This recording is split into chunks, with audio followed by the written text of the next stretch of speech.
ኢሳያስ እየሄዱ ያሉበት መንገድ እጅግ አደገኛ ነው ተብሏል። በደቡብ ከኢትዮጵያ ጋር የገቡበት የድንበር ጦርነት ሳያረግቡ በምዕራብ በኩል ደግሞ አሁን ከሁቲና ሳውዲ ጋር ተፋጠዋል። አዛውንቱ መሪ አሁን ከወዳጃቸው ሳውዲ ጋር ያቀያየማቸውን አነጋጋሪ እርምጃ ወስደዋል። የኤርትራ ወደቦች ለሁቲ ጥቃቶች ምላሽ ለመስጠት ምቹ መሆናቸው እንደተጠበቀ ሆኖ ኢሳያስ ግን በሁለት አጣብቂኝ ውሳኔዎች ውስጥ ተጠምደው ይገኛሉ። አሁን ሰውየው በጤናቸው ነው ወይ የሚያስብል ውሳኔ አሳልፏል። ናስረላዎቹንም ሪያዶቹንም ማስቀየም ያልፈለጉት ኢሳያስ ቀይ ባህር ላይ ያልተጠበቀ አወዛጋቢ ውሳኔ አሳልፈዋል። ይህን ጉዳይ እንቃኛለን። ቻናሉን ሰብስክራይብ በማድረግ እይታዎትን ይጀምሩ። ቪዲዮ ላይክ ማድረግ ቀዳሚ እርምጃው ይሁን። መልካም ቆይታ።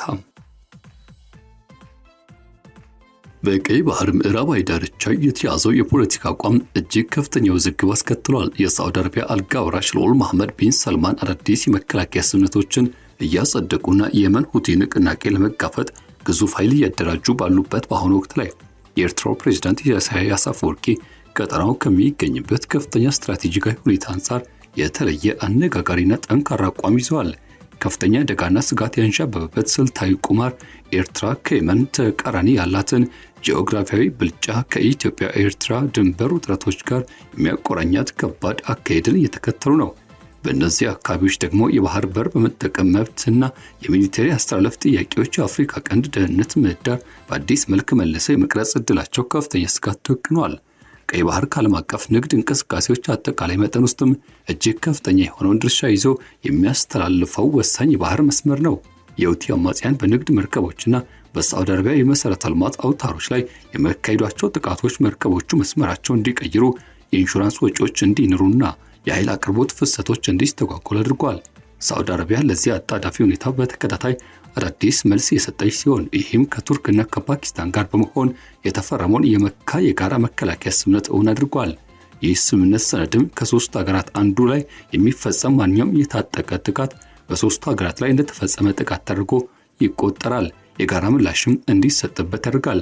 የአፍሪካ ቀንድ ጉዳዮችን በቅርበት የሚከታተሉ የፖለቲካና የደህንነት ተንታኞች እንደሚገልጹት የኤርትራ ከዚህ ህብረት መራቅ ተጽዕኖ በማጣት ምክንያት የተፈጠረ ድንገተኛ ክስተት አይደለም። ይልቁኑ ይህ በአስመራ በኢትዮጵያና በሰፊው ባህር ኮሪደር ላይ በራሱ ከፍተኛ አደጋዎችን ይዞ የሚመጣ የፕሬዝዳንት ኢሳያስ አፈወርቂ አዲስ ስትራቴጂካዊ ምርጫ ነው ሲሉ ይገልጹታል። የኤርትራ የባህር ዳርቻ መስመር በቀይ ባህር ላይ ከ1000 ኪሎ ሜትር በላይ የሚዘልቅ ሲሆን የደቡባ ባህር በር ወደብ ከተማ አሰብ ደግሞ በአብኤል መንደብ ወሽመጥ እጅግ አቅራቢያ የሚገኝ ነው። ከነዚህ ባህር ዳርቻዎች ተነስቶ ሲመለከቱት ከወደኛ ወገን የምትገኘው የመን የኤርትራን ወጣ ገባና ተራራማ መሬት ሙሉ በሙሉ በሚመስል መልኩ ለቅርብ ክትትል ለመከላከል ወይም ደግሞ እግረኛ ወታደራዊ እንቅስቃሴዎችን ለማካሄድ እጅግ አቅራቢያና ምቹ ሆና ትገኛለች። ቀደም ሲል በሳውዲ መሪነት የተካሄዱት የአየር ጥቃቶችም የአሜሪካና የህብረቱ ጥቃቶች እንዲሁ የባህር ኃይል ግብረ ኃይሎች የሁቲዎችን ወታደራዊ አቅም ቢቀንሱትም አማጽያኑ ግን አሁንም ሚሳኤሎችንና ድሮኖችን ብሎም የባህር ላይ ጥቃቶችን ማወንጨፋቸውን ቀጥለዋል። ከባህር ሰርጡ በተቃራኒ የአፍሪካ በኩል የሚደረገው የእግረኛ ወታደራዊ ተሳትፎ ስራውን ሙሉ በሙሉ ሊቀይረውና ኦፕሬሽኑ ስሌትን ሊለውጠው እንደሚችል ይነገራል። ነገር ግን በአስመራ አሁን ባለው አመራር ስር የሚገኘው ወታደራዊ ተሳትፎ እስካሁን ድረስ እውን ሊሆን አልቻለም። ፕሬዝዳንት ኢሳያስ አፈወርቂ የቀይ ባህር ጉዳዮችን በተመለከተ ይፋዊ በሆነ መልኩ የሚያንጸባርቁት ማዕቀፍ ከረዥም ጊዜ አንስቶ የባህር ዳርቻ ሀገራትን የበላይነትና ቅድሚያ የመስጠት መብትን አጥብቆ የሚያስረዳ ነው። ኤርትራ አብዛኛውን ጊዜ ከግብጽ ጋር በመሰለፍ በቀይ ባህርና በኤደን ባህረ ሰላጤ አካባቢ የሚገነባውን ደህንነት መዋቅር ከሁሉም በላይ በውሃ አካሉ ላይ የሚዋሰኑ ሀገራት ሉዓላዊነትና የመከላከያ አቅም ላይ መመስረት እንዳለባት ስትከራከር ቆይታለች። በዚህ እይታ መሰረትም የውጭ ኃይሎች ድጋፍ ሰጪና እንዲሁም ሚናቸው በዚያ ብቻ የሚገባቸው የቀጠናው አካላት ተግባራቸውን በጋራ መወጣት የማይችሉበት ወቅት ላይ ብቻ መሆን አለበት። ይህ መርህም ለኤርትራ ሁለትዮሽ ዓላማዎችን ማግለልና እንዲሁም በሂደቱም ትልቅ አቅም ይሰጣል። በአንድ በኩል ኤርትራ ከዓመታት ማግለልና ማዕቀብ በኋላ የራሷን የፖለቲካና የውሳኔ ሰጭነት ብቃት ለማረጋገጥ አስችሎታል። በሌላ በኩል ደግሞ ይኸው መርህ ኢትዮጵያ ቀጥተኛ የባህር በር ለማግኘት የምታደርገውን ጥረት ለማሰናከል እንደ ትልቅ እንቅፋት ሆኖ ያገለግላል። ይህ የባህር በር ፍላጎት በጠቅላይ ሚኒስትር አብይ አህመድ በተደጋጋሚ ለ120 ሚሊዮን ህዝብ በላይ ላላትና የባህር በር አልባ ለሆነች ሀገራቸው ህልውና ወሳኝ ጉዳይ እንደሆነም በግልጽ የተገለጸ ጉዳይ ነው። የኢትዮ ኤርትራ እይታ ደግሞ ነገሩን ምስል የበለጠ ያጠራዋል ብሎም ደግሞ ያሳድገዋል። በጠቅላይ ሚኒስትር አብይና በፕሬዝዳንት ኢሳያስ መካከል ያለው ቁርሾ ሰፍቶ አሁን ላይ ግዙፍ እግረኛ ጦር ድንበር ላይ ፊት ለፊት ተፋጦ ይገኛል። ከዚህ ዳራ አንጻር ሲታይ የሳዑዲ አረቢያ የቅርብ ጊዜ እንቅስቃሴዎች ተጨማሪ ውስብስብነትን ይዘው ብቅ ብለዋል። ሪያድ የንግድ መርከቦች እንቅስቃሴ ለመጠበቅ ያለመ የባህር ኃይል ህብረት መመስረቷን ያወጀች ሲሆን ለዚህ በበርካታ ሀገራትን ብሎም ጥቂት የአፍሪካ ባህር ዳርቻ ሀገራትን ጨምሮ ጥሪውን አቅርባለች። ዘገባዎች እንደሚጠቁሙት ከግብጽ፣ ከሱዳን፣ ከጅቡቲ፣ ከሶማሊያና ከሌሎችም ሀገራት ድጋፍ መግለጫዎች ተሰጥተዋል። በዲፕሎማሲያዊ መስመሮች በኩል በተባበሩት አረብ ኤሚሬቶች ቀደም ሲል በየመን ግጭት ወቅት ይገለገሉባቸው የነበሩትን በአሰብ አቅራቢያ የሚገኙ ወታደራዊ ማዕከላትን ዳግም ስራ ላይ ለማዋል የሚያስችሉ ንግግሮች ተካሂደዋል። በተመሳሳይ ጊዜ ደግሞ ከቱርክና ከፓኪስታን ጋር የተደረገው የመካ ስምምነት መደበኛ ወታደራዊ ድጋፍና የኒውክሌር የታጠቁ ሂደቶችን በተመለከተ ኢስላማባድ የሚመጣውን የቅጣት ማሳሰቢያ ወታደራዊ አቅሟን ያከለችበት ሆኗል። ነገር ግን እነዚህ ዝግጅቶች በዋነኛነት የሚያጠናክሩት የሳውዲ አረቢያን የመከላከያ አቋምና የጋራ ምላሽ መስጫ ዘዴዎችን ነው። እነዚህ ስምምነቶች ግን የኤርትራ ጂኦግራፊያዊ አቀማመጥ በተለየ መልኩ ሊሰጥ የሚችለውን በቅርብ ርቀት የሚገኝ የመሬት ጦር የማስፈር አማራጭን ግምት ውስጥ አላስገቡም፣ አሊያ ደግሞ ችላ ብለውታል። የኤርትራ ከሩቅ ሀገራት አጋሮች ጋር የሚደረግ ትብብር ለሪያድ እንደማያዋጣት ማሳሰብ ጀምራለች። እነዚህ ጥረቶች የቀጠናውን ሀገራት እውነተኛና ዋና የተባለው የባለቤትነት ሳይኖራቸው ውጤታማ ሊሆኑ እንደማይችሉ በማንሳት ክፍተታቸውን አሳይተዋል። በዚህ የፊልስጤማውያን የነጻነት ትግል እንደ ምሳሌና በማንሳት በሜዲትራንያንና በምዕራባውያን ባህር ኃይል ጣልቃ ገብነቶችን በጽኑ ኮንነዋል።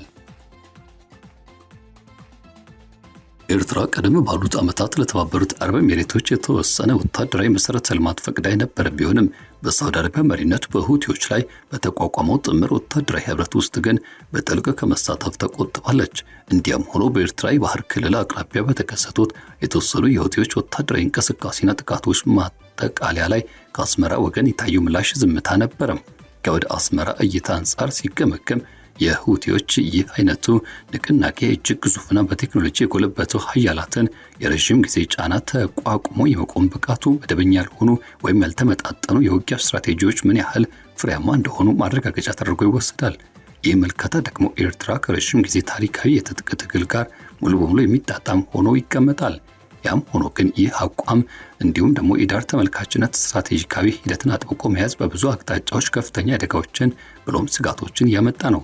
በመጀመሪያ ደረጃ ኤርትራ ስትራቴጂካዊ የጂኦግራፊ እሴትና እንዲሁም ጥቅም ለሌሎች የዓለም ታላላቅ ሀያላን የተሰወረ አይደለም። የደህንነትና ዲፕሎማሲ ዘገባዎች እንደሚጠቁሙት አሜሪካ ከኢራን ጋር የተያያዙ ስጋቶችና ሁቲዎች በሳዑዲ ንግድ መርከቦች የደቀኑትን የባህር ላይ እገዳ ለመመከት አስተማማኝ የቀይ ባህር አጋሮችን ከመፈለጓ የተነሳ የኤርትራ ጋር ያላትን ግንኙነት ወደ መደበኛ ለመመለስ የተጣሉባትን ማዕቀቦች ለማቅለል ጽኑ ፍላጎት አሳይታለች። በሌላ በኩል ደግሞ ግብጽ በቀይ ባህር ደህንነትና በቀጠናዊ መረጋጋት ዙሪያ ከአስመራ ጋር ያላትን ቅንጅትነትና ጥረትን አጠናክራለች። ኢራን በበኩሏ በአፍሪካ ቀንድ አካባቢ ያላትን ወዳጅነትና ተጽዕኖ ለማስፋት ስትጥር ቆይታለች። ይህም ቀደም ባሉት ጊዜያትም በኤርትራ የወደብ ማዕከላት ውስጥ የመጠቀም እድሎችን የማሰስ ፍላጎትን ያካትታል። እንግዲህ በእነዚህ ተፎካካሪ ኃይላት መካከል ከማንም ወገን አለመሰለፍ ወይም ደግሞ መርጦ መሳተፍን መከተል ለፕሬዝዳንት ኢሳያስ የመንቀሳቀሻና መደራደሪያ ሰፊ ሜዳ የሚሰጣቸው ቢሆንም በጊዜ ሂደት ግን የኤርትራን የውሳኔ ሰጭነት የነጻነትና ሉዓላዊነት ሊገደቡ የሚችሉ ተፎካካሪ ውጫዊ ጫናዎችን የሚጋብዝ መሆኑ አያሻማም። በሁለተኛ ደረጃ የኢትዮ ኤርትራ የፖለቲካና ወታደራዊ ሁኔታ ማንኛውም የቀይ ባህር ሰሌት ላይ ጥላ ሊያሳርፍ ብሎም አጠቃላይ ደህንነት ሁኔታውን ሊያበላሹ የሚችሉ የግጭት መንገዶችን ይከፍታል። የኢትዮጵያ ባለስልጣናት የባህር በር ማግኘት ፍላጎትም የአገሪቱ ሁሉና የማስጠበቅ ጉዳይ እንደሆነ አድርገው ያቀርባሉ።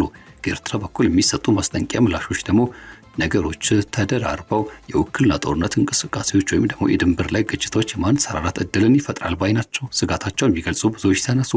በአሰብ ወደብ አቅራቢያ ወይም ረዥም የጋራ ድንበሮች ላይ የሚፈጠር ማንኛቸውም አይነት ያልታሰበ ወታደራዊ ስህተት ወይም ግጭት ሀብትና ትኩረትን ሙሉ በሙሉ ወደ ሌላ አቅጣጫ የሚቀይር የውጭ ሀገራትን አሸማጋይነት ዓለም ጣልቃ ገብነት የሚጋብዝ የሳዑዲ አረቢያን ወይም የዓለም አቀፉን ህብረት በየመን ላይ ያተኮረ ጥረትም የሚያወሳስብ ይሆናል። በሱዳን አውዳሚ ግጭትና በሶማሊያ አለመረጋጋት ምክንያት የሚፈጠሩ የጎንዮሽ ጉዳቶችን ለማስተዳደር በመታገል ላይ ያሉ የቀጠናው ሀገራት አዲስ ተጨማሪ ከፍተኛ የአፍሪካ ቀንድ ግጭት ለመሸከም የሚያስችል አቅም እንዲሁም ትዕግስት የላቸውም። በአካባቢ ላይ ያለው ወታደራዊ እውነታም ይህን የስጋት ትንተና ይበለጥ ያጠናክራል። ያለፉት ዓመታት ተሞክሮች እንደሚያሳዩት የአየርና የባህር ኃይል ዘመቻዎች በኢራን ቴክኖሎጂ ተደግፈው በተበታተነ መልኩ በተራራማ ዋሻዎች ውስጥ ለሚንቀሳቀሱ የሁቲ ኃይሎች ላይ ያመጡት ውጤትም እጅግ የተወሰነ ነው። ውጤታማ የምድር ወይም የእግረኛ ወታደራዊ ዘመቻ ማካሄድ ደግሞ ተመሳሳይ ተራራማ የመሬት አቀማመጥን አቀናጅተው የሚያውቁ ወታደራዊ ኃይሎችን የረዥም ጊዜ የሎጂስቲክስ አቅርቦትና ፖለቲካዊ ቁርጠኝነትን ይጠይቃል። የኤርትራ ጦር በዚህ መልኩ ሲታይ የሩቅ ሀገራት ኃይላትም ሊደርሱበት ዓመታት የሚፈጅባቸው ዝግጁነትና የመሰረት ላይ ያቀረበ ነው። ሆኖም ግን እነዚህ የላቁ ወታደራዊ አቅሞች በሁቲዎች ላይ ዘምቶ ለመጠቀም መወሰን በፕሬዝዳንት ኢሳያስ የስጋት ስሌት ላይ መሰረታዊ ለውጥን ማድረግ ይጠይቃል ይላሉ ብዙዎች። አሁን ባለው ሁኔታ ግን የእሳቸው ስሌት የሁቲዎች አለመሸነፍና መቋቋም እንደ ትልቅ ኃይላት መቆጣጠርና ያልተመጣጠነም ስኬት ማሳያ አድርጎ የመጠበቁን ሂደት ብሎም ሁኔታውን በመምረጥ ላይ ያተኮረ ይመስላል።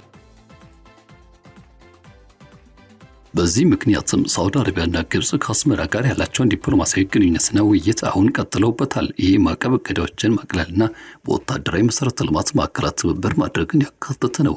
የሁለትዮሽ መንገድ ማለት በባህር ዳርቻ ወሳኝ የሆነችውን ኤርትራን በዲፕሎማሲ እያሰሱ፣ በሌላ በኩል ደግሞ አማራጭ ወታደራዊ ሀብቶችን መገንባት ጥረት የጂኦግራፊ አቀማመጥ የበላይነትና አስፈላጊነትን በግልጽ የሚያሳይ ነው። ነገር ግን በዚህ ሂደት ውስጥ የሚነሳና ብዙዎች የሚያተኩሩት ጉዳይ ለስትራቴጂክ ተንታኞች ኤርትራና እንዲሁም ያ ቦታ የቀይ ባህር አንገት ሲሉ የሚገልጹ ሲሆን ይህን መሬታዊ እውነታ ሙሉ በሙሉ ቸል ብሎ ማለፍ አይቻልም። የሩቅ አገራት አጋሮች ስብሰባ፣ የመጋረጃ ልውውጥና አየር መከላከያ ብሎም የባህር ኃይልን ሊያጋሩና ሊያጠናክሩ ይችላሉ። ነገር ግን በአፍሪካ ምድር ተነስተው ምላሽ ለመስጠት የባህር ዳርቻዎችን ለመቆጣጠር አሊያም በባህር ሰርጦ አካባቢ አፋጣኝ ጫና ለመፍጠር የሚያስችላቸው የቅርብ ጂኦግራፊያዊ ምቾት ኤርትራን በምንም መልኩ ሊተኩ አይችሉም። የሳውዲ አረቢያ የኃይልና የነዳጅ መሰረተ ልማቶች የመካ ስምምነት ከተፈረመ በኋላ እንኳን ሳይቀር ተደጋጋሚ ጥቃቶችን አስተናግዳለች። ሁቲዎች በሳዑዲ መርከቦች ላይ የባህር ላይ እገዳ መጣላቸውን ይፋ ማድረጋቸው ጂኦግራፊያዊ ቁጥጥራቸውን ወደ ከፍተኛ የፖለቲካዊ ተጽዕኖ የመቀየር ጽኑ ፍላጎትን ያሳያል። የባህር በር በሌላት ኢትዮጵያ ደግሞ አስተማማኝ ቀይ ባህር መውጫ ማጣት የኢኮኖሚ እድገቷን ከመገደቡ በላይ ለሚፈጠሩ ማንኛቸውም የባህር ክልከላዎችና የባህር በር መጠቀም መብት ክልከላዎች እንቅስቃሴ ላይ ያላትን ምላሽ መስጠት ፍላጎት ያጎለብሰዋል።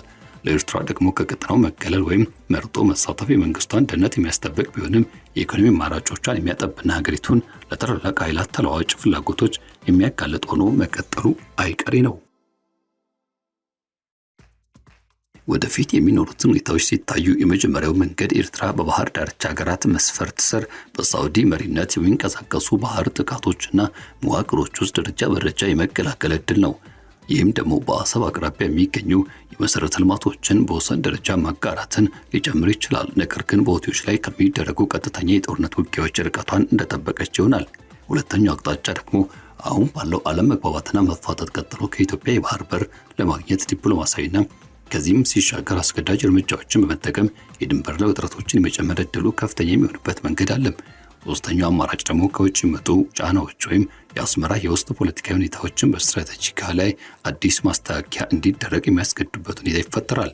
ምንም እንኳን እነዚህ ውጤቶች አሁንም ግምታዊና ከህዝብ እይታ ውጪ ባሉ ሚስጥራዊ ሁኔታዎች ላይ የተመሰረቱ ቢሆኑም እያንዳንዳቸው መንገዶች ግን በባብኤል መንደብ፣ በስዊዝ ካናል ገቢዎች እንዲሁም በኢራን፣ በባህረ ሰላጤው ሀገራት፣ በቱርክ፣ በፓኪስታን፣ በግብጽና በሌሎችም የቀጠናው ባልሆኑ የባህር ኃይሎች መካከል የሚደረግ ሰፊ ውድድር ላይ ተከታታይና ጥልቀት ያለው ተጽዕኖችን ያስከትላሉ።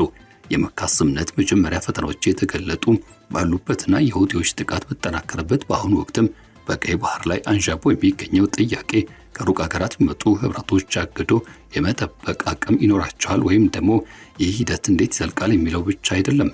ይልቁንም ጂኦግራፊ አቀማመጧ በልምዷና በጥቅሟ ረገድ እጅግ የተሻለች ቦታ ላይ የምትገኝ ሀገር ከዚህ የጋራ ጥረት ውጪ ሆና ትቀጥላለች ወይ? እንዲሁም የኤርትራ ድንበር ቀጣይ የግጭት ማዕከል ከሆነ ቀጠናው ምን ያህል ከባድ ዋጋን ይከፍላል የሚለው ላይ የሚንጠለጠል ነው። የቀይ ባህር አንገት አሁንም ቢሆን በኤርትራ እጆች ውስጥ ይገኛል። እነዚህ እጆች ከባቢውን እንዴት ለመያዝ እንደሚመርጡት ደግሞ ኮሪደሩ ይረጋጋል ወይስ ደግሞ አዳዲስ ቀጣይነት ያላቸው ቀጠናዊ ግጭቶች ያመነጫል የሚለውን የሚወስን ይሆናል። ለአሁኑ ግን ከወደ አስመራ የሚመጣው ስትራቴጂካዊ ቀጠናዊ ሂደቶችን ከየመን ተራሮች ባሻገር ለሚዘልቁ ድንገተኛ ክስተቶችና አጋጣሚዎች በንቃት እንዲከታተል እንዲሰላና ብሎም እንዲዘጋጅ እያደረገው ይገኛል።